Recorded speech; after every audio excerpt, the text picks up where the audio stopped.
Hi friends, welcome to Krish Kitchen. இன்னைக்கு நம்மளோட சேனல்ல அரிசி புட்டு, குழாய் புட்டு எப்படி செய்யறதுன்ற ரெசிபி தான் பார்க்க போறோம். இது ரொம்ப ஈஸியான ரெசிபி. இதுக்கு தேவையான இன்கிரிடியன்ட்ஸ்னு பாத்தீங்கன்னா ரொம்ப கம்மி தான். ஸோ ஈஸியாக செய்யக்கூடிய ஒரு ரெசிபி தான் இது. ஃபஸ்ட் இதுக்கு தேவையான இன்க்ரீடியன்ட்ஸ் என்னென்னு பார்த்துடலாம். நான் வந்து புட்டு மாவு தான் எடுத்திருக்கேன். சப்போஸ் நீங்கள் அரிசி மாவு எடுக்கிறீங்க அப்படின்னா அரிசி மாவை லைட்டாக வறுத்துட்டு சேர்த்துக்கோங்க. இப்போ மாவுக்கு கொஞ்சமாக உப்பு சேர்த்துட்டு 1 கப் அளவுக்கு துருவின தேங்காய், அதுக்கப்புறமா கொஞ்சமாக வந்து ஏலக்காய் தூள் சேர்க்கும்போது டேஸ்ட் வந்து நல்லாயிருக்கும். வெல்லம் வந்து சில பேர் அப்படியே வந்து சேர்த்து மிக்ஸ் பண்ணுவாங்க, பட் அங்கங்கே கட்டியாக இருக்கும். அதனால நான் என்ன பண்ணியிருக்கேன்னா வெல்லத்தை வந்து சும்மா அப்படியே கரைச்சிட்டு அந்த தண்ணியை வந்து இதில் சேர்த்துக்கலாம். வடிகட்டி தண்ணியை வந்து நீங்கள் இதில் கொஞ்சமாக சேர்த்து புட்டு மாவு எந்த பதத்துக்கு இருக்குமோ அந்த பதத்துக்கு நம்ம வந்து பண்ணிக்கலாம்.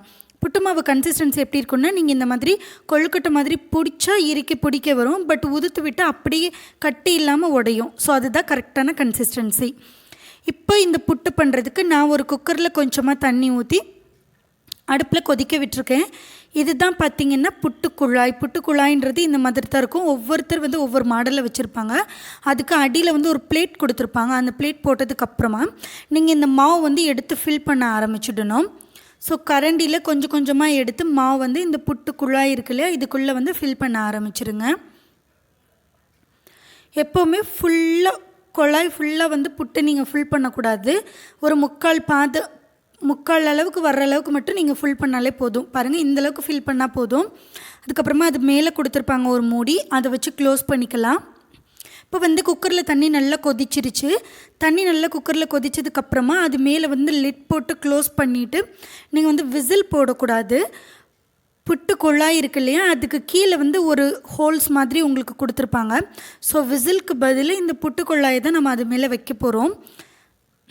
பாருங்கள், இல்லை கீழே வந்து அடியில் ஒரு ஹோல் இருக்கு இல்லையா, ஸோ அது வந்து அந்த மேலே வெயிட் போடுற இடத்துல வந்து இருக்கணும். இப்போ இது மேலே இப்படி வச்சுட்டு ஒரு 5 to 10 minutes ஆகணும். ஆனதுக்கப்புறமா நீங்கள் வந்து புட்டை வந்து எடுத்துடலாம். பாருங்கள், அழகாக அச்சு விழுந்து வருது. நீங்கள் குழாயை எடுத்ததுக்கப்புறமா மேலே இருக்கிற லிட்டு க்ளோஸ் பண்ணி லைட்டாக தொட்டு பாருங்கள் புட்டு வந்து வெந்திருக்கான்னுட்டு. சப்போஸ் வேகலை அப்படின்னா மறுபடியும் குக்கரில் வச்சு ஒரு 5 minutes விட்டுருங்க.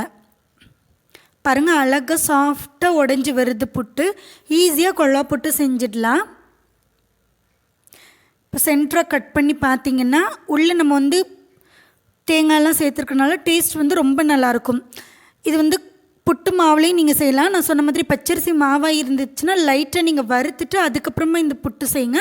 அப்போ அது வந்து கரெக்டாக பர்ஃபெக்டாக உடையாமல் வந்து கொள்ளா புட்டு வரும். கண்டிப்பாக இந்த ரெசிபி உங்கள் வீட்டில் ட்ரை பண்ணி பாருங்கள். இந்த வீடியோ உங்கள் எல்லாருக்கும் பிடிச்சிருந்துன்னா மறக்காமல் கிறிஷ் கிச்சன் சேனலை சப்ஸ்கிரைப் பண்ணிக்கோங்க. அப்படியே இந்த வீடியோவை லைக், கமெண்ட், அப்புறம் ஷேர் பண்ண மறந்துடாதீங்க. நெக்ஸ்ட் ஒரு இன்ட்ரெஸ்டிங்கான வீடியோவோட மீட் பண்ணலாம்.